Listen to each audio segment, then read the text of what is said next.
बहुत दूर नीली नहरों और फूलों से सजे एक मुल्क में एक सल्तनत थी, जहां सुबह दुआ से शुरू होती और रात खामोशी में ढल जाती। उसी सल्तनत में पैदा हुई थी नीलम राजकुमारी।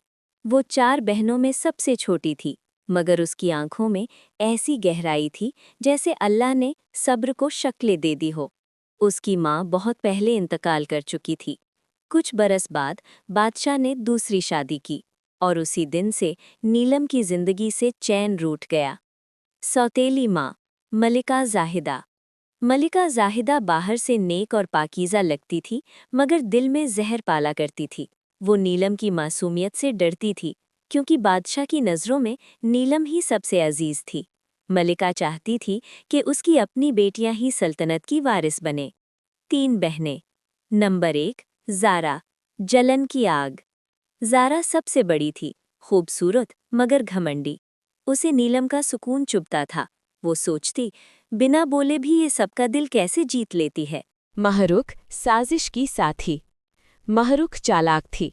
वो माँ की हर बात में हामी भरती और नीलम से सारा काम करवाती। 3 सहर नेक दिल बहन।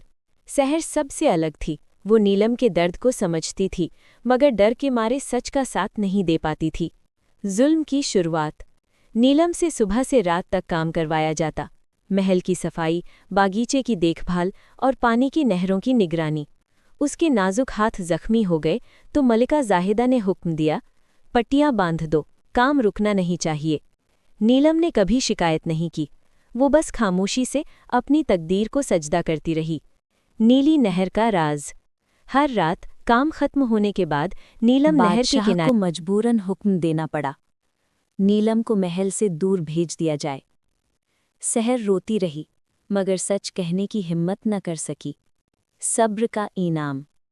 नीलम को उसी नहर के पास छोड़ दिया गया जहां उसने सालों दुआएं मांगी थीं। उस रात आसमान रो पड़ा और नहर से नूर उठा। नीलम की खामोशी रूहानी ताकत बन गई। उसके जख्मी हाथ ठीक होने लगे और नहर ने उसे सल्तनत की हिफाजत करने वाली रूह बना दिया। सच का उभरना। कुछ महीनों बाद सल्तनत पर आफत आ गई।